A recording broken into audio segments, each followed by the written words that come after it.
All right, everybody, welcome to episode 3 of the Practice Squad podcast. We are joined here by a few guests, our buddies Stevie Roncelli, Cole Patritto, and Ben Maleszyk.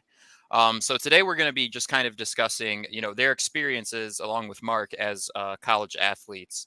Obviously, they all have different experiences, and COVID was definitely a factor that probably played into it that, other college athletes didn't necessarily have to deal with. So, I'm just going to keep it casual and have a good conversation about it.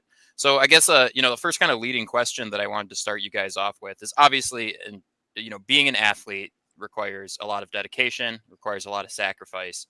But as far as being a student athlete, I kind of want to get a grasp on, what that balance is like and, how far that sacrifice necessarily needs to go as far as, did being an athlete, have to take priority over maybe school or your relationships or your own mental and physical health at points. And, what is it like working through those challenges as you're also trying to compete for a spot in a roster and trying to stay dedicated to your team? Yeah, so Go ahead. I can start off with that. Yeah, balancing school and sports, for sure can be hard, especially in the beginning. When you first get here, you're not used to your high school sports commitment, but it's nothing like what it is in college. You know what I mean? So like, you get here and you have 5, 6 hours a day, every day, 5 days a week is football, and then you have 15 credits. You're taking, and you just start college, you're brand new to it, and you got to find a way to balance that and kind of find what works for you. Um, it's different for everybody. I'm sure Steve, Mark, Ben, I'm sure they all have different ways they go about, getting their work done as I do, or how to balance it. And, you just got to find something that works for you. And, it can be hard. The biggest thing I think for me, the biggest adjustment, like student athlete wise, is, I go to Grand Valley, I play football. A lot of my other friends, they go to school, they don't play sports, they join frats, they do all this stuff and they post and it looks like a great time. And I just feel like I'm grinding, you know what I mean? It's just a constant grind. And I feel like at first you feel like you're missing out on a lot, you know what I mean? So at least for me, I don't know if you guys feel the same way, you could touch on it too. But I mean, for me, like, I just felt like I was missing out, and it took a little bit to kind of realize, like, I just took a different path with them, you know what I mean? That's what I chose to do, and I'm happy I did it. But it's you just gotta, it's definitely takes some getting used to, and like, I'd say the beginning is the hardest part. But if anyone I else agree, wants to Cole. go off that. Yeah, I'll quickly touch on just like the beginning part that Cole mentioned. There's no good way to prepare like for the mental side of going into college athletics as a student athlete and like everything else that comes with it. Like you could prepare physically all you want. I mean, weight room training, position training, competing with like guys that are also going to go play. And it's like that's great, and you might be physically ready when you get there. Most guys aren't. Some guys can be, but there's no one that comes in there like mentally ready. It's a very very rare thing, and it's not only like mentally ready, understanding like the playbook and like the pace of the game and how everything works, but it's like you're away from home, you're missing your family.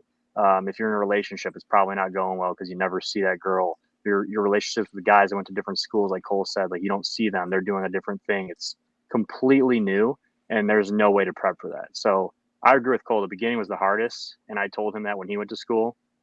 Like my biggest piece of advice to him was like, "Hey, the first year sucks. Like it sucks." And Ben saw it like with me. Like he had an interesting first year. I'm sure he'll touch on, but like Stevie, I'm assuming will say the same thing. That first year is the toughest, and it kind of gets better as you grow with those guys around you, and you just kind of have to battle through it. Yeah, a big adjustment for me, and like what I think every college football player is has like learn to do throughout their time playing is their time management. Just for me, me and Cole playing at Grand Valley specifically, like we'll have class from 8 a.m. to noon, and then we'll have meetings from noon to 2, and then practice from 2 to 4, and then you got your classes at night, you got your homework at night, you got to stay after and watch film. So and twice a week you're lifting in the mornings. So every college football player goes through that, and you just kind of have to learn to adapt. And yeah, I think that time management definitely goes a long way, no doubt. For you guys too, Yeah, just kind of. obviously. all you guys had really big, like high school athletic careers, right? You guys were all, starting and making huge contributions to your team. What was it like that first year, you knowing that you're not that guy and you got to kind of climb up the ranks all over again? Was that kind of Ben's tough got to a your great psyche? Ben. Tell your first year story from like what you went from high school, like all state player, to what happened and how I mean, Ben's story's insane. Yeah, so speaking of the first year sucking and being tough, so originally I really didn't have any Division 1 offers or anything. Like Mark said, I was honorable mention All State. Had the best year from my school in a long time, and so I was thinking, okay, here come all these offers or whatever, and I guess that's just not how it works. Sometimes you don't have the exposure as some different guys have a lot of exposure and get all these offers. But so I only had a couple D2 offers and then a couple smaller schools. So I actually made the decision not to play football. And so I called all those schools and told them thanks for the offer, but I'm just going to be a student at CMU. And so then I think it was March, which is like super late. CMU messages me on Twitter. One of the GAs messaged me and said, "Hey, we want you as a preferred walk-on. You know that, right?" And I was like, "No, nobody told me that." So, but yeah, I'll come try out. Yeah. So they told me, "Yeah, you'll have a spot on the roster. Everything's all good." I get a call over the summer, so I'm like gearing up, training, ready to go, and I get a call over the summer. Hey, we have an issue with Title IX that we had to cut some roster spots on our team to like even out the male and female scholarship spots in the school or whatever. And so I had to be cut off the team that first year. So I was like, okay, so what's that mean? Can I still be around the team, start to learn the system? And so they're like, yeah, you can be around the team as a manager. So I'm thinking that's going to be like watching film, breaking down film, stuff like that. No, they made me an equipment manager that first year. So I was around the team, but, not going from, you think, oh, I'm going to be this college athlete. And then next thing you know, you're holding you're literally folding laundry in the back in the locker room. It was kind of like I'm not going to swear on the podcast, but it was That's the one very rule, frustrating. Ben. One rule. That's the one rule, yeah. So so that was a very frustrating, humbling moment, or I guess a few months there. And then in the spring, I was then on the team. So as a walk-on coming in, didn't get many opportunities. Did what I could with what I had, but when I get to the end of spring ball, I'm thinking, okay, like everything's good. I had a pretty solid spring. They tell me again, we don't have a spot guaranteed for you. You can either come back you can train with us during the summer and not have a guaranteed spot, or you can just be a manager or be a GA on the team. And I was like, well, I mean, I want to play football, so I'm going to keep at it. So I worked all summer without knowing that I'd actually be on the team. And all the guys on the team didn't actually know this. They just assumed I was on the team. But then it came to a guy, one of the other quarterbacks, which was one of our best buds. He quit at the start of camp, and that's how that was my official spot on the team. So speaking of roller coaster of emotions, quite humbling experience there. But yeah, so that was my first year story, and that was, yeah, not ideal, I guess, to say the least. Talk about a test for like loving football, like how bad do you want it? Like Ben literally, I mean, got put as an equipment manager, got cut twice, got told, we don't even know if you have a spot. He sacrificed his entire summer. And no one knows this because, I mean, Ben's just a humble guy. He sacrificed his entire summer not even knowing if he had a spot on the team. Like, he did every workout, and everyone on the team's like, yeah, he's part of the team. Meanwhile, the coaches literally didn't even know if he had a roster spot come, fall camp. And had that kid That's not crazy. quit, one of our best buddies, had he not quit, Ben would have been cut again and would have wasted an entire summer like grinding with all of us guys that had a spot. Like, so And Mark, if I'm, remembering correctly too, like you had a similar chase when it came to your scholarship. Like every year, it was something you felt like you had to revisit, and it was kind of like yeah, dangled in front of you to kind of, keep that motivation and keep that dedication, and like, it just never like seemed to work out in your favor. no, Like, yeah. I mean, um, that was the goal going in there, was to go there and earn one, and because I also walked on the Ben situation, but I also walked on, and every year earned more of a responsibility, grinded, just hoping at the end of the day that I would be rewarded with a scholarship. And the very last year, I mean, I had played in like over 20 games at Central. I'd played on offense. I was in the two deep, rotating at receiver. I started on some special teams, started as the holder, and they said they didn't have one for me, and I was graduating, and that's kind of what brought my playing career to an end. So and that's the thing. I mean, you were playing. Like yeah, no, it's I mean, it's I was, it's crazy. yeah, It's absolutely crazy. And I mean, it sound obviously it's very systemic, and like everybody is competing for a spot, and there's only so many slots, but at the same time, like you guys are people at the end of the day, and like you have these experiences and all of these issues that you guys have to work through. Like as far as like pushing through that versus some of your other options out there, right? You could drop out of playing football and just focus on school, or or sometimes maybe do you guys feel like your dedication to football is maybe taken away from opportunities, be it school or your career or things like that also?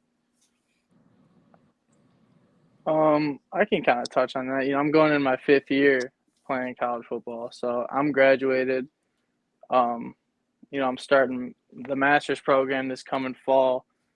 So, a lot of the questions, all when I graduated high school with are now, graduating college, getting jobs, moving away and stuff, and I'm still in college, just playing ball. And like COVID, kind of presented or kind of brought that situation upon, my class and a few other classes that have been affected by it, and some guys that were older than us, than me and Steve, they had the option to come back after COVID, after the year we didn't have a season, and some chose to move on, and I'm choosing to stay just because people I look up to, my role models, I talk to them.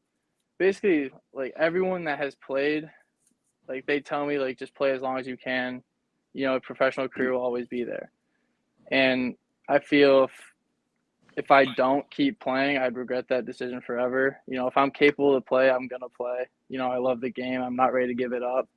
So yeah, I mean there could be, job opportunities out there that I'm putting on hold, but at the end of the day, I feel that they'll be there in the future, and I need to just take the opportunity that I have now to continue to play and do what I love for as long as I can. Hmm. And I guess like to follow on that too, like just as far as the the opportunity cost of all of it and the pressures that go into that, right? Like, do you guys always like kind of have that feeling of like, oh, like, if I got to prioritize this personal thing or this school thing or this job thing, like that could be, time I'm losing where somebody's now going to beat me out on a roster spot, or I'm not going to get that opportunity from a coach, or all of those, other aspects where it's like, all these other guys are competing just as hard as you. And it creates an environment where it's like, man, like I can't take 5 seconds to myself right now because like I might lose that opportunity that I'm working towards. yeah, yeah. And then John, I'll even Yep. say this, and I'll ask this to Stevie and Cole, Ben too. I mean, he battled injuries, but like there's times where like you choose, like if you choose the wrong thing, you might lose your spot or get beat out by somebody. There's also times where you don't choose it. Like Cole and Stevie have had injuries, Ben had injuries, I've had injuries, but there's nothing worse physically and mentally than like you can't help it. You get injured doing the thing you love, playing, and you watch some guy take your spot or get more reps than you, get more love than you. Like Stevie and Cole can attest to it first because they both, I think, have had more serious injuries than Ben and I. But I mean, Stevie just went through it. I mean, last year battling through a foot injury and trying to claw his way back into the playing rotation. Cole had it, when he got there, had shoulder surgery. Ben had it with his hamstrings. I had it with my hamstrings. So, Steve, if you want to go over how that is like mentally and physically for you, trying to just battle through that. Yeah, it's definitely been a wild ride. So my first my first 2 years at Grand Valley, I had redshirted, and then I had played a little bit as a redshirt freshman, just like on special teams and stuff, like punt return, kickoff return, like what any other redshirt freshman would do. Just trying to earn my stripes and put a good product on tape. And we had a senior, Tyler Bradfield. I learned a lot from him. He was a good mentor for me. But then COVID hit me and Cole's third year. And like what Cole was saying earlier, a lot of guys had a lot of tough decisions to make. And, a lot of our guys ended up, moving on from our program. And it had opened up opportunities for guys like me and Cole, us younger guys, emerging and trying to make a name to ourselves in the program. And so our season ended up canceling, and so we had a full year just to practice, and me and Cole were just getting all these reps, and I really earned the trust of my coaches, putting good product on tape, had a really good chance of getting significant reps for the 2021 season. But yeah, during the seventh practice of fall camp, I had a hairline fracture in my Liz Frank, and that just completely, turns your world upside down. I could definitely see where people almost feel lost because, you want to play so bad, you work so hard all year, and just to have it kind of just taken away like that, it really humbles you. It's really tough. Physically, emotionally, spiritually. Definitely spent some nights praying. And so I ended up missing. It wasn't as bad as we thought, and I was rehabbing my ass off, and I ended up missing the first 6 games. So I missed half the year. And I came back, and I had a pretty limited role. It was I was pretty disappointed because I had such high hopes. I was obviously on special teams. Coach was trying to utilize me in some third down packages, and we finished the year strong. Ended up losing to Ferris in the second round, but it was a good for me just to be back out there. That just meant a lot to be out there with my guys. And then my foot. This past spring, fast forward to this past spring, foot's all healthy. We're in spring ball, putting a good product on tape. I'm me and Cole are older guys now. So we're kind of like the mentors and, something people like the freshmen can look up to on tape and try to emulate. And, just another unfortunate circumstance. I ended up breaking my bone and tearing my labrum in my shoulder 3 months ago. So I'm rehabbing that right now, and I'm getting through that. It's just God gives his toughest challenges to his strongest soldiers. It's just going to add to the story. What's helped me a lot is I've had a lot of people in my corner, really caring about me and checking in on me and on my mental health, like Cole, my brother, my girlfriend. I have a really good support system and, great family and friends, and that's really got me through it. And I'm healing up. We got 2 more months till we play Colorado School of Mines, and gonna go into fall camp healthy and ready to attack it again. So crazy up and down experience for me, but I wouldn't regret it for the world. And it's been real humbling, and it's going to prepare me for greatness, whatever future holds. So Do you feel like that second injury that you're now working through, right? Do you feel like that going through the experience of the first injury, you kind of know what you're in for? You're maybe a little bit better prepared for it. You kind of, make all of those mental concessions you need to make. You're like, this is the situation. This is just, we got to put in the work and get through it so that we're back to tip top shape. Right. While you're playing, like you never want to think about getting hurt. That never crosses your mind. You're just out there playing reckless abandon, fast with your hair on fire. Bringing the juice and having fun playing. We're playing a kid's game, and you never can really almost like prepare yourself for injuries, but definitely you can almost learn like through like being injured so many times. Unfortunately, you can almost like cope with it and tell yourself like, hey, I've been through this before. This is like, I can do this. Like, let's do it and attack the rehab process and get back to it. So You think that for Cole, and this question is for you as well. You think that first time going through a serious injury, like Cole had several shoulder surgeries, Stevie had the foot, then the shoulder. Right. You think that first time like prepared you for the second time? Like you've already beat like the recovery process, like getting through surgery, getting through all that stuff the first time. So like might as well do it again. Like you're capable, or was it more of like I can't believe this is happening again. Like am I done? I would say for me, it was a little bit of both.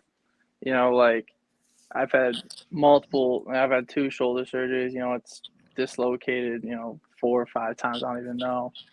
But I feel like each time it happens, it's like I get both. It's like I have like this feeling like, all right, I know what this is. I know what it comes with. And at the same time, it's like why me again? Like, why does this, what I mean? It's just it's like really frustrating.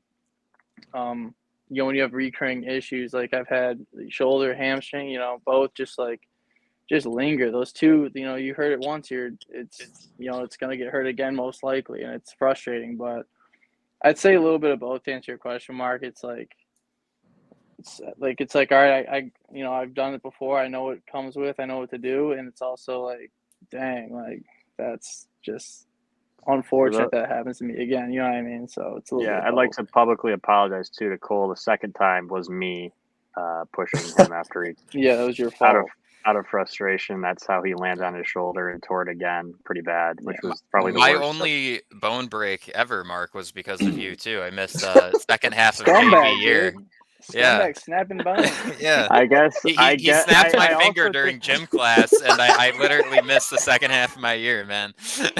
yeah, John, I forgot about that. To be honest with I you, just got the starting job too. It was rough. it's not only you two. Johnny Bruce, a longtime friend, probably a lot of people listening know him. I shattered his collarbone like in 5th grade, doing the same thing I did to Cole. You're just Stevie, I trying to never hurt murder you, people, did I? man. Dude, you're Ben, just I never hurt you clumsy. guys. No, I never hurt Ben or Stevie, so like we're good there. But yeah, You I have couldn't like, if you a tried. history of hurting people. Yeah, Ben's Clumsy a as brick a wall, mug. dude. I mean, I don't know. I mean, Stevie, just stay away from me till you're done playing. I guess. Like I don't know. right. I gotta stay. No more pickup basketball games. But No, like, no more geez. hoops, dude. No more hoops. You can't trust me, I guess. Another thing I wanted to mention, just because Stevie, mentioned how important his support system was, right? And support systems obviously are so important, with anybody's mental health, but they also require like maintenance, and it's a two-way feed, right? Like you got to be able to maintain those relationships and make sure you're in a good spot with them. I guess like obviously as an athlete, maybe sometimes you feel like you're asking more than you can give all those people in your life, that you just like you're going through these tough injuries, your schedule's filled up, and you just got to hope people are understanding. What's it like managing those relationships, and just being able to, among all the chaos that you're dealing with, you also have to keep those people close to you in your life in good terms and in a good spot as well. I'll answer first because mine's short. I'll just put it this way: there was 4 years in a row where I wasn't at Thanksgiving dinner. Just like that kind of speaks a little bit of how that might be. And like there was years where I got home on Christmas Eve and like everyone's home celebrating with their families, like, and I'm in Idaho for the Idaho Potato Bowl as a freshman, like just fighting through it mentally, like just fighting through sadness, getting beat up at practice. I was like 180 pounds, just going through everything. And everyone was back home. Like even Ben was back home that year. And I like didn't even have Ben to kind of like just deal with like the bad part of football with. So, yeah, I mean, it's tough. I'll let these guys kind of carry on that, but Yeah, I guess for me, the biggest kind of I guess the hardest relationships to kind of keep together were my buddies from high school that, over the summer I was up at school training every day, and, all of them are at home. Whether they were at school or stayed at home, they were all hanging out at home.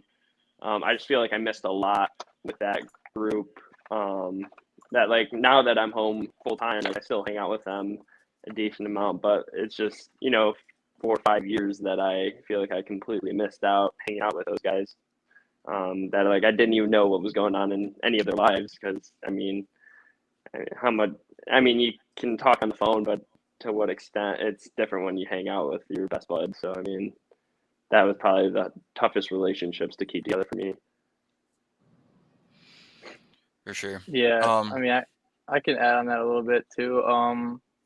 Yeah, I feel like at the end of the day, though, I feel like I know who supports me, I know who doesn't. You know what I mean? Like phones work both ways. And that's just like how it works. You know what I mean? Like some people you're close with, like you're not anymore just because it could be a falling out or whatever. Just like lose contact. But I will say for like in terms of support system, I'd say like my biggest support system is like the friends I've made here, like my teammates. Like I made some of the best friends like I'll ever have like here, and going through something like just playing college football together really brings you close. Because you're going through all these struggles together, all these highs, all these lows, and it just you got each other at the end of the day. You know what I mean? I'd say that's one of my biggest support systems, just my guys on the team. I'd say Cole's extremely lucky too to have Stevie, because it's so rare that your best friend from when you're 10 years old ends up going and playing high school ball, college ball with you, like battling through all the good and bad together. Like me and Ben became like best friends there, right? And like some of these other guys Cole's mentioning that him and Stevie are mutual friends with, like they're all friends with up at Grand Valley. But like those guys, Cole and Stevie had each other from the get go. Like me, without Ben, I don't know. And me and Ben talk about this all the time. Without Ben, I don't know if I get through 4 years of what we went through. And I don't know if Ben gets through what he, if I wasn't there for him. So it's like, I think Cole and Stevie really had each other, and they're honestly really blessed and lucky to have each other through that, because it made it a little bit easier. Not to say it was easy, because it was still very hard on both of them, but they're in a unique situation. That's pretty awesome, I think. Yeah, definitely had each other's backs to lean on. And like what Cole said, going through those 6 a.m. conditionings with these guys like Mark and Ben know, like, dude, that's just the next level stuff, if you make it through, the 6-week winter conditioning stuff with your guys. So you start to lose your mind. Yeah. You're like, it's 6 a.m. You haven't slept like more than 5 hours in 2 weeks, and you're just like, you're physically exhausting yourself at 6 a.m. and then going and trying to have a normal day. Yeah, and you're all just doing it together. Yeah, you're just suffering together. And there's something about that, just suffering with your guys. Yeah, kind of builds a relationship that there just isn't, like there just isn't a brotherhood like that, where it's like, yeah, we've suffered for so long together, like there's nothing that's going to stop us. There's no better, like option at that point than to just like embrace, like, yep, this is gonna suck. This is gonna be just horrible. Embrace it. Yeah. So I think this might be a good segue into some of the other conversations we might want to get into here, and I really appreciate all you guys sharing your perspectives, and hopefully this is some helpful context for those listening. How do you guys feel about the NIL changes, and do you think that overall it's good for athletes, or does it continue to kind of just like tokenize student athletes in a way where it's like, all right, yep, like you're just you were a number before, and not only are you a number now, but there's a dollar sign attached to it, and there's a price tag, right? Like, do you guys feel like it's generally a good thing that the rules changed with this, or do you think that this is just gonna open up a whole another set of doors of complications? Well, it already has kind of opened up a bunch of complications, right? There's kind of no rules or regulations with this. I see Nick Saban and Jimbo Fisher going at it. I love it. That's hilarious. But I think it gives more power to the players and less power to the universities, and I'm all for the players. So, that's like Steve said. I think it's a great idea. I just think there's got to be some sort of regulations and rules with it. And the NCAA is one of the worst run, sporting organizations in America, probably the worst. I mean, they wait all these years to finally give the players more opportunity to make money off their own name, image, likeness, stuff like that. And then instead of creating rules, and they had all this time to figure it out, and this has been a decade long of arguing and suspending players for something as simple as getting a tattoo paid for, and then they go from doing that to just opening the gates, and you got guys signing multi-million-dollar deals that are 17 years old. There's got to be some sort of I mean, I think Happy it medium, does have the maybe like a potential. balance. Yeah, I think it does have the potential to ruin the college game. The reason I think people love college football, the when you tradition. compare it to the NFL, is the tradition. It's guys playing for nothing other than the guys around them. It's not about me. It's about us.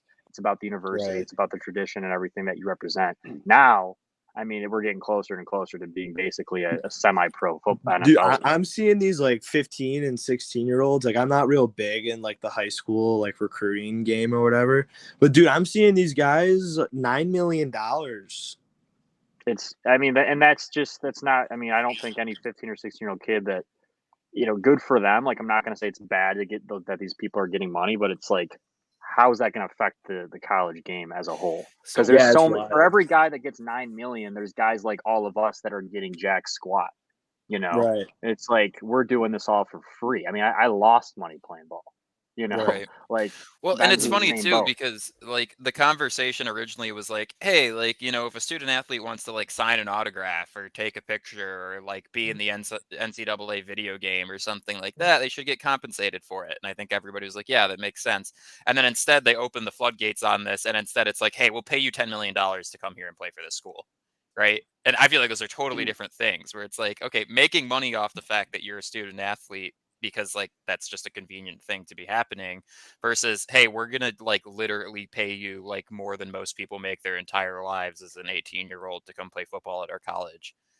That's an entirely different tier, right? And it becomes who's the richest. The richest universities are the ones that are going to win now. It doesn't. It's not about coaching. It's not about recruiting. It's who has the most boosters and who has the most money. Texas is going to make a comeback because they're loaded, right? USC is going to get all these.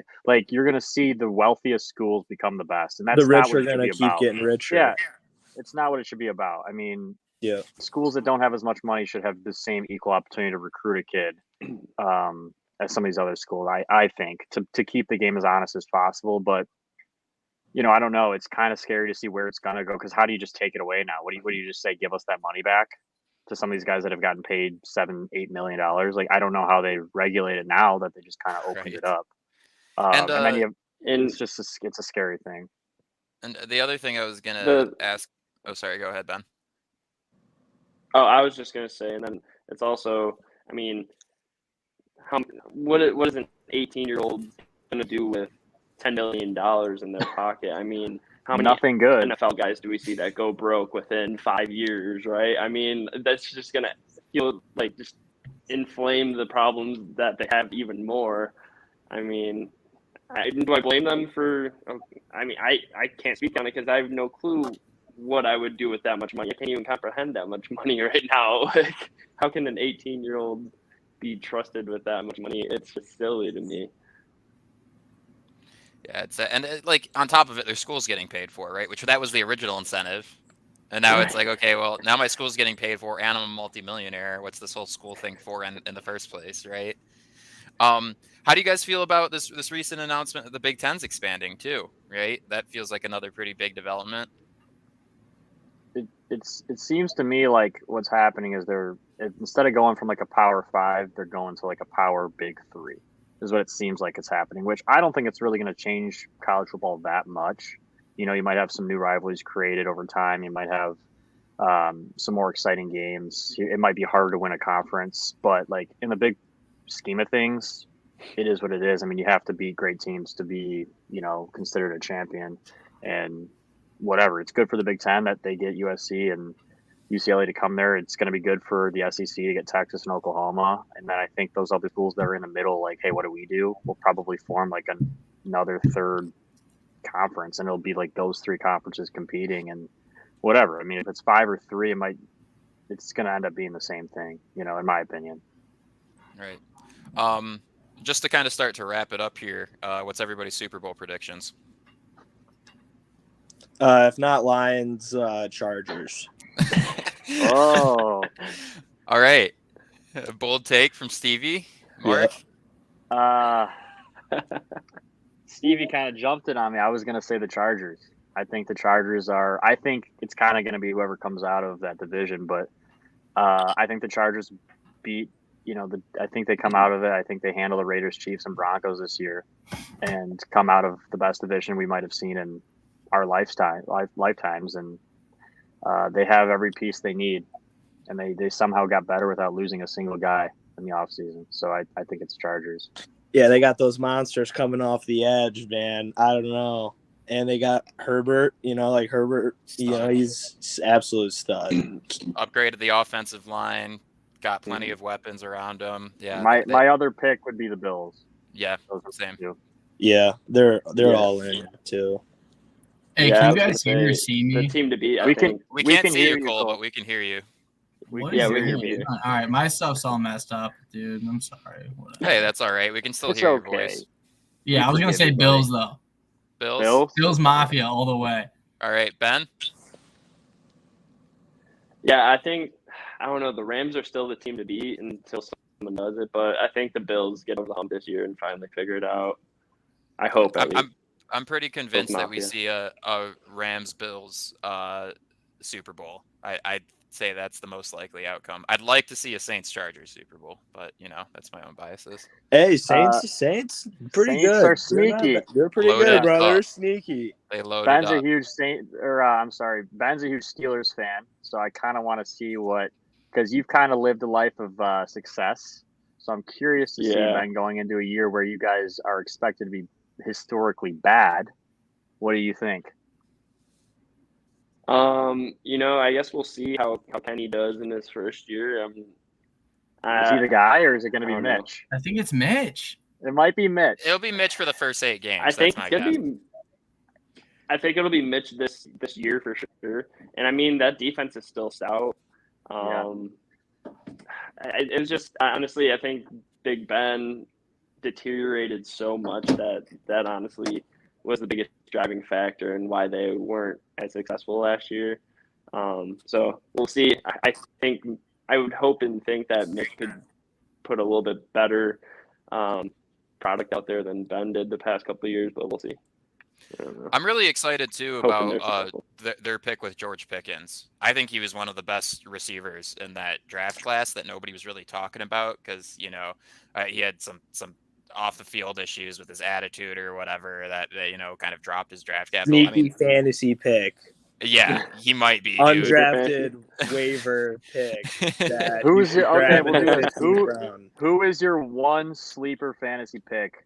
I'm talking like a past the 4th round guy. That should be considered like first or second round pick that you think that no one's thinking about. I mean, magician never reveals his tricks.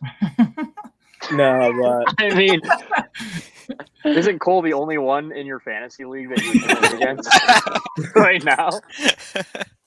I don't know, man. You guys get viewers, but Yeah, we get I mean, maybe all your Yeah, somebody's gonna see this and be like, "Oh, Stevie's gonna say something about our fantasy league, so I can get some intel on sabotage this." your sleeper pick in the first or second round. well, all right. My sleeper pick this year. Is Sun God St. Brown Lions? Is that a sleeper He's pick? a sleeper. Yeah, I definitely. think.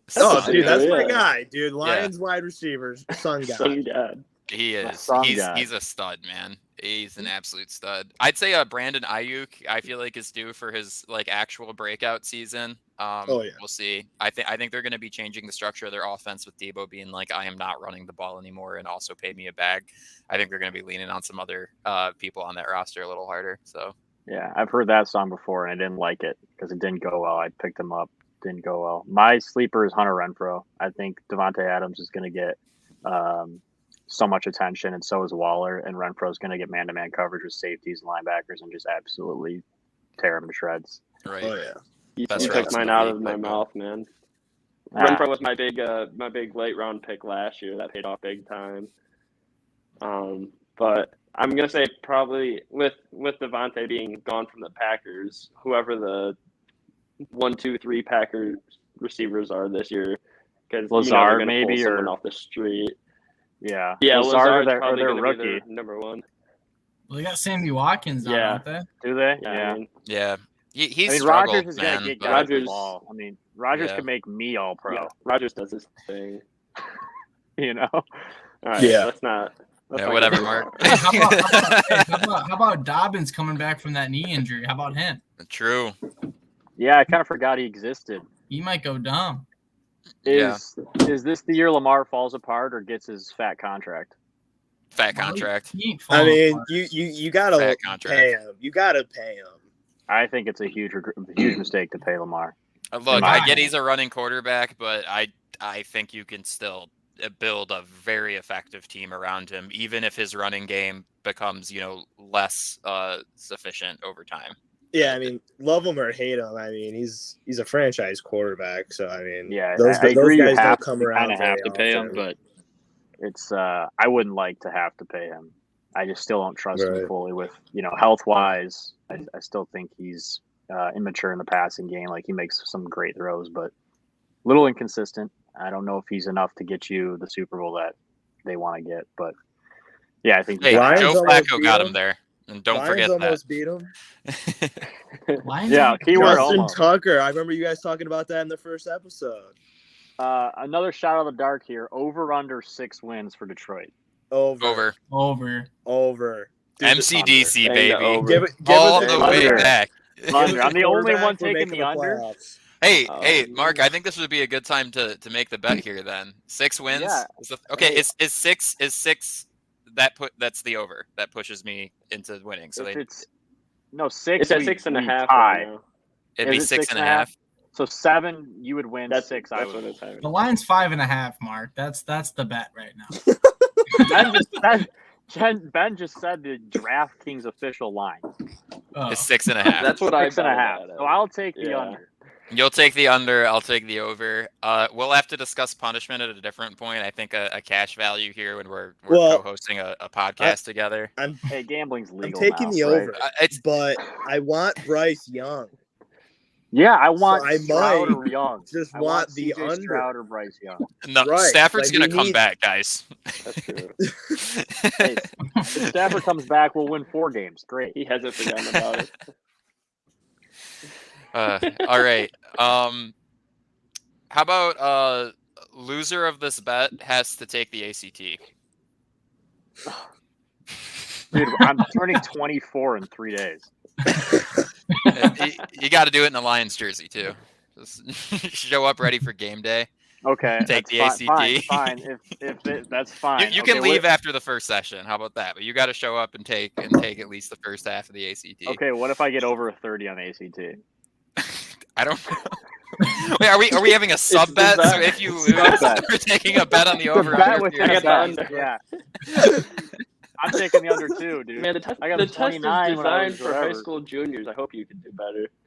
Ben, listen, you're like a math god, so I don't want to Right. hear it out of you. This guy, Ben literally teaches high school math. He's got a huge advantage. He's not Yeah, included. you in could the get a special. 30 on your Steve got ACT. a 31 on the ACT. Yeah, I mean, Stevie, what did you? Stevie, did you But I start don't even Don't think do something? Stevie like that. I didn't even take it. I don't think he finished it. No, I didn't take it. ACT score, He fell asleep. linebacker. Dude, he's a linebacker. Yeah, Come Stevie on. was like, I just wrote play his ball. tackles for ACT score. No, they made That's us a take fair the deal, SAT. John. They Hey, made us that's a take the fair deal. SAT. John, if you take the ACT and you lose, you have to wear my jersey. Your jersey? Show My up in jersey. a Central Michigan Patritto jersey? Yeah, with my name on it, like I All own right. you. All right. He's your daddy. Man, Yeah. yeah. Look, we I- already committed to this. I'm really considering man, I'm putting a lot of faith in the Lions, and I have absolutely no reason whatsoever Think about to the do that. loss of sanity wearing my jersey around with my name on it. Hey, Mark, how Are about you- you wear your jersey around to the bar for a month? No way. No way. Every time you go out, you gotta wear your game jersey, skin. Hey, and I'll wear the game Tight. pants too. And a helmet, might as well. Yeah. Just show up in a full football uniform. I don't know if you could tell, but I play football. All right. Well, it seems like our athlete mental health is doing better at the end of this episode. What do you guys think? Yeah, it's kind of like actual Much college ball. improved. It started a little slow and sad, and now it's like fun. Right, exactly. Well, hey, I really appreciate you guys coming on to talk about your experiences and making this episode a little more fun. I'm sure that people are eventually going to get really tired of me and Mark's voice. So the more that we can have guys like you on, the more fun that this thing is, and hopefully the more that it grows. So really appreciate your guys' time. And again, this is the Practice Squad Pod. You should follow us on socials and be on the lookout for episodes coming as the fantasy football season starts to kick up and the regular season starts moving. Thanks, guys. Thank you guys a lot, and have a good night.